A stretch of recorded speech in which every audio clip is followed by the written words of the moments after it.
Et bonjour à tous, c'est Cal, bienvenue sur cette nouvelle vidéo dédiée à Final Fantasy X. Comme vous avez pu le voir dans le titre, aujourd'hui on va parler de Yuna, mon personnage féminin préféré dans la saga des Final Fantasy. Il y a quelques temps, j'avais déjà fait une vidéo sur l'évolution des personnages féminins et c'est ce qui m'a inspiré cette vidéo pour vous parler de Yuna, ce perso que j'ai adoré tout au long de mon aventure sur Final Fantasy X. À travers cette vidéo, je vais un peu vous raconter son histoire pour avoir une petite base et ensuite je vais vous parler du personnage et ce que j'en pense et pourquoi j'aime ce personnage qui est Yuna.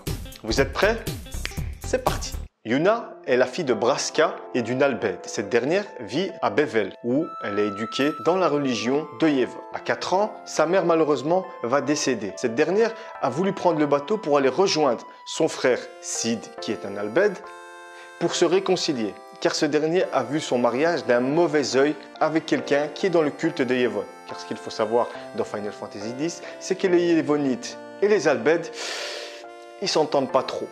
D'ailleurs, leur mariage a été fait en secret, car bien sûr, même l'église de Yevon voit très mal l'union entre un Yevonite et un Albed. Lorsque la mère de Yuna va prendre le bateau, Sin va attaquer et va faire couler ce dernier. C'est ainsi que Yuna va perdre sa mère. Braska, le père de Yuna, va l'élever jusqu'à l'âge de 7 ans. Ensuite, il va prendre la décision de devenir un invoqueur pour détruire Sin et amener la félicité sur Spira. C'est à ce moment-là que Braska va rencontrer Auron ainsi que le père de Tidus, Jecht. C'est à ce moment-là que notre trio va prendre la route pour aller chercher toutes les invocations et pouvoir défaire Sin. Malheureusement, Braska va y arriver.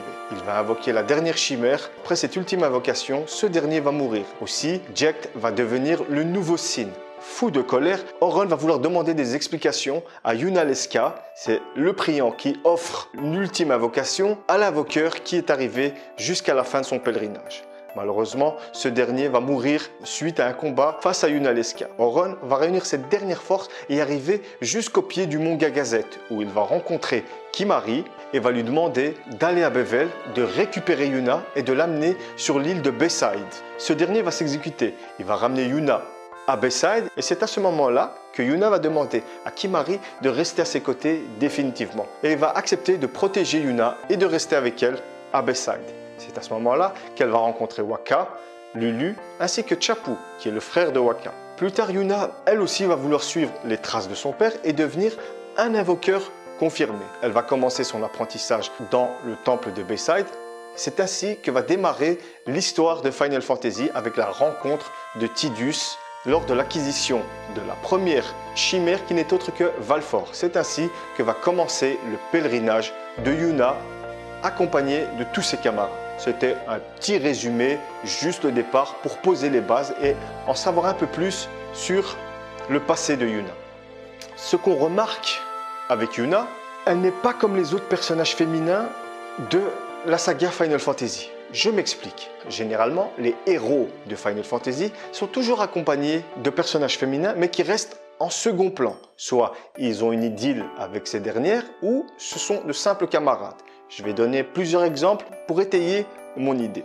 Si on pense par exemple à Final Fantasy IV avec Cécile et Rosa, Rosa est la petite amie de Cécile. Clairement, elle fait partie du groupe, mais elle n'est qu'un personnage secondaire. Cloud avec Tifa ainsi qu'Iris, ces deux dernières ne sont que des personnages secondaires. On peut pousser encore plus loin avec Squall et Rinoa, qui, elle, on va dire qu'elle a un peu plus d'importance dans le scénario, mais elle reste un personnage secondaire. Et c'est aussi valable pour Zidane et Daga. Ces derniers vont se mettre en couple, mais Daga reste quand même un personnage secondaire. Et c'est là tout l'intérêt de Yuna, car cette dernière est clairement pour moi et beaucoup de personnes, c'est elle la véritable héroïne de Final Fantasy X. Certes, elle va devenir la petite amie de Tidus, mais avant toute chose, c'est son histoire qu'on suit, mais à travers les yeux de Tidus. Tidus nous raconte son histoire, mais il raconte l'aventure de Yuna. On peut dire que Tidus est le personnage principal jouable, mais qui nous explique l'histoire de Yuna à travers la sienne. On peut dire que Yuna est un personnage principal de Final Fantasy. Et à l'époque, c'était une première. Et c'est aussi avec Yuna que la première fois dans un Final Fantasy, le héros du jeu est une fille et ce n'est que Yuna. Mais bon, moi j'ai détesté Final Fantasy X-2, mais ce sera pour une autre vidéo. C'est pour vous montrer déjà l'importance de ce personnage qui est Yuna. Un personnage féminin qui est principal. Elle a son arc narratif, on suit son aventure, on suit ses peines, ses joies. Et c'est ça qui fait la force de Yuna et qui la différencie de tous les autres personnages féminins dans la saga Final Fantasy, à part Lightning qui est l'héroïne de son propre jeu. Maintenant, on va parler un peu plus du physique de Yuna, car ce dernier nous raconte beaucoup de choses sur notre héroïne. Déjà, rien qu'au niveau de son faciès, on peut voir que Yuna a un œil bleu et un œil vert. Quand on connaît l'histoire de Final Fantasy, on sait que Yuna est à moitié Alped et c'est ce qui nous donne la différence. Et les concepteurs du jeu nous ont déjà donné un indice rien qu'en regardant son visage. Ses yeux ont différentes couleurs et ça revient au métissage Alped et Braska. On nous fait déjà comprendre rien qu'avec ça que Yuna est l'espoir de Spira, c'est l'union des peuples pour aller sauver Spira. Rien qu'en regardant des yeux, on peut déjà extrapoler ça. Ensuite, quand on regarde le physique, on va dire les vêtements de Yuna, on voit qu'elle a un kimono typiquement japonais, c'est qui fait d'elle une prêtresse. Ensuite, son nom Yuna vient du nom de la fleur de l'hibiscus rouge. Cette dernière est carrément le logo de Yuna, on peut le voir sur sa ceinture de kimono. Mais Yuna veut aussi dire la lune, mais aussi la nuit. Et d'ailleurs, petite précision que je n'avais pas dit sur ma vidéo sur Tidus, car j'étais occupé à autre chose avec le rire, c'est que Tidus, en fait, avec sa chevelure dorée, le jaune qui est très présent dans le chara design de Tidus, en fait, ce dernier représente le soleil. Même quand on doit récupérer les symboles pour avoir la dernière arme de Tidus, c'est le symbole du soleil. Et on peut voir le rapprochement entre Yuna, qui est la lune ou la nuit, et Tidus, qui est le soleil ou le jour. Et comme on dit, les différences s'attirent. Et c'est ça qui donne l'union de Yuna et de Tidus. Désolé d'avoir oublié ça dans la vidéo sur Tidus. Maintenant, on en vient aux capacités de Yuna. Cette dernière est clairement une mage blanche. Son job est mage blanc.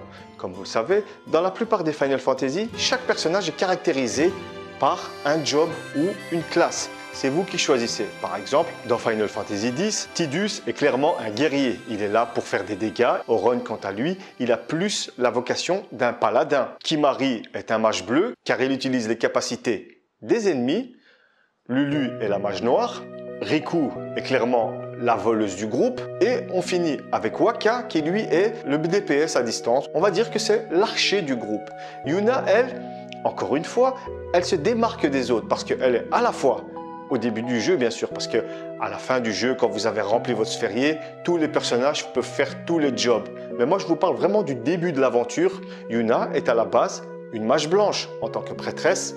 Elle est là pour soigner ses collègues, pour mettre des magies de protection contre les dégâts physiques, contre la magie, contre les éléments, et ainsi de suite. Elle est là en soutien pour ses amis. Mais n'oublions pas qu'elle a une double classe, car elle est aussi invoqueur. Elle invoque les chimères qui vont lui permettre de faire des gros dégâts en les invoquant. Ensuite, j'en viens à pourquoi j'aime le personnage de Yuna. Pourquoi ce personnage m'a autant touché. Quand la première fois on rencontre Yuna, elle sort de la salle du priant. Elle transpire abondamment, elle a du mal à tenir sur ses jambes. On se dit, ah, celle-là, c'est quelqu'un de fragile qu'on va devoir aider. Bien sûr, ceux qui ont joué au jeu savent que c'est tout à fait le contraire. Peut-être que physiquement, elle a l'air d'être faible, mais au niveau caractère, au niveau détermination, il n'y a personne qui la bat. Yuna a un objectif bien précis, elle doit se sacrifier pour protéger et sauver tous les habitants de Spira. Déjà rien que ça, la fille elle a que 17 ans et elle a déjà une mentalité qui est prête à se sacrifier pour le bien d'autrui. D'où le fait que la classe de mage blanc lui va à ravir. Et on peut faire un parallèle avec Aeris de Final Fantasy VII qui, elle aussi, est une mage blanche, clairement. Yuna suit tout simplement le même chemin qu'Aeris, sauf qu'elle, elle a une particularité en plus. Elle a un caractère bien trempé, bien déterminé, elle sait ce qu'elle veut. Malheureusement, pour Aeris, c'est pas trop le cas parce qu'elle meurt dès le premier CD et on n'a pas eu le temps de bien développer et de bien connaître ce personnage qui est Aeris. Et aussi, ce qui m'a touché avec le personnage de Yuna, c'est sa détermination en les valeurs qu'elle croit, en la parole de Yevon, en le fait de croire en l'humain, de croire en la bonté. À un moment dans le jeu, elle va se retrouver devant l'élite de l'église de Bevel, Seigneur Micah et Seymour, au moment où on va la juger, elle va apprendre que Yevonne, c'est une mascarade.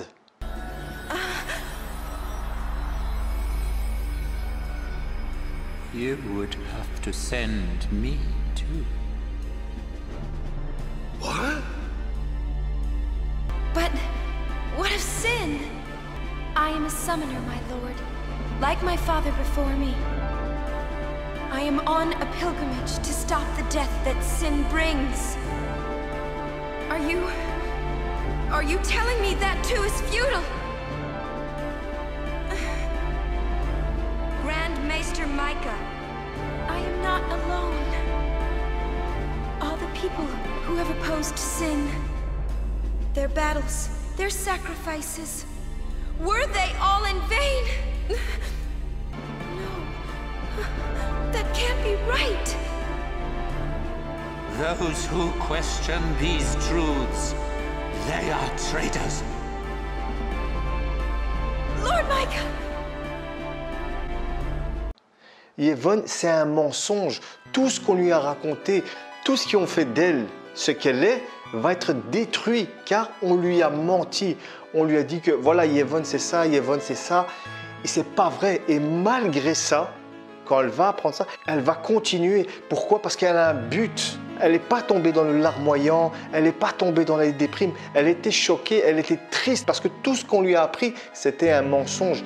Et malgré ça, elle va se confronter à l'autorité religieuse. Elle va se confronter en ce qu'elle croit. Et là, j'ai vu que Yuna, c'est vraiment le personnage féminin qui est attachant, mais qui est déterminé. Et elle va, malgré ça, elle va dire non, moi, je crois en Spira, je vais quand même aller détruire Sin pour sauver Spira et pas pour faire plaisir au seigneur de Bevel, au grand pontife de Bevel qui est Micah. Non, elle est déterminée et elle va aller sauver Spira. Pourtant, à ce moment-là, elle aurait pu choisir la facilité et arrêter son pèlerinage et éviter de mourir. Parce qu'au fil du jeu, après, on va apprendre que Yuna, elle meurt et après, elle apprend que c'est une mascarade, mettez-vous à sa place.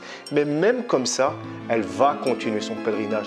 Elle va aller vers le danger, elle va tendre les bras au danger et lui dire « j'arrive et je vais sauver Spira » même si tout ce qu'on m'a appris, c'est un mensonge. Mais sa foi va lui permettre d'aller de l'avant, va lui permettre d'aller plus loin dans son projet et plus loin dans sa détermination. Parce qu'une fois qu'elle a appris cette mascarade, elle va être encore plus motivée à détruire Sin et à sauver Spira. Et grâce à Tidus, dans le jeu, voilà, ils vont trouver un autre moyen sans qu'elle se sacrifie parce qu'elle n'a pas abandonné sa mission.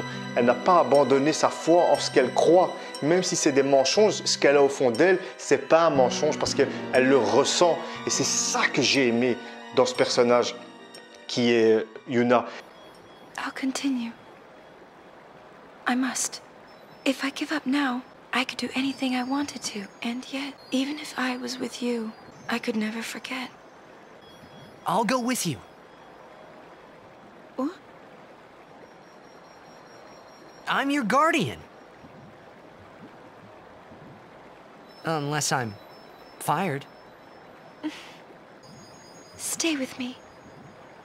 Until the end. Please. Not until the end. Always. Always then.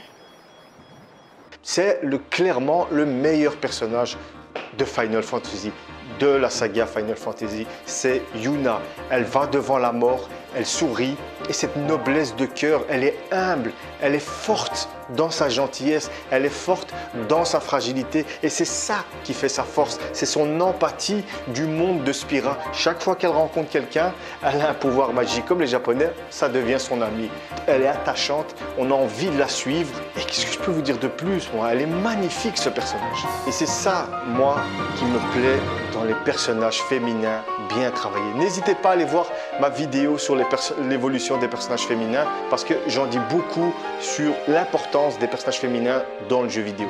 Et Yuna est clairement mon personnage préféré dans la saga Final Fantasy. Juste avant elle, c'était Rosa. J'aimais bien ce côté maternité qui est là pour unir les groupes, qui est là pour protéger. Et c'est ça, moi j'aime cette image de femme un peu maternelle, qui est gentille. Bon, c'est pas pour ça qu'elles sont faibles, rien à voir. Et l'exemple de Yuna est magnifique car elle est gentille, elle est là pour protéger, mais aussi déterminée et forte vu qu'elle peut invoquer des chimères pour faire de gros dégâts dans le jeu Final Fantasy X. Et c'est ça qui est intéressant avec Yuna, c'est à la fois fragile, mais à la fois forte, déterminée, et elle est là pour protéger son groupe. Il est clair que j'aurais pu parler de Yuna dans Final Fantasy X-2, mais ça, je pense que ce sera pour une autre vidéo, parce que là, quand je pense à Yuna dans Final Fantasy X, je suis satisfait, je suis content, j'ai même envie d'allumer ma PlayStation pour pouvoir jouer à Final Fantasy, parce que quand je pense à Final Fantasy X-2, c'est pas du tout ce que je pense et c'est pas du tout ce que je ressens, et ça va pas du tout.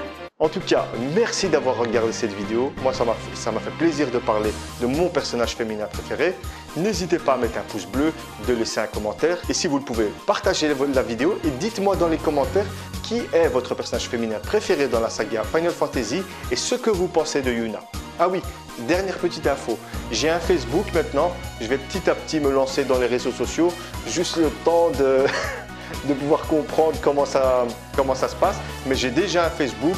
Il s'appelle, comme le nom de la chaîne, Calgear. N'hésitez pas à venir me demander un ami, je vais vous accepter avec plaisir, car si on peut discuter de notre passion qui est Final Fantasy, eh ben moi, je suis le plus heureux des hommes et en même temps, vous pourrez me donner des idées pour faire des nouvelles vidéos. Si on peut former une petite communauté sur Final Fantasy, eh ben moi, j'en serais ravi parce que quand on voit sur le net, il n'y a pas beaucoup de chaînes qui vont se spécialiser Final Fantasy, former un petit groupe et de pouvoir discuter entre nous.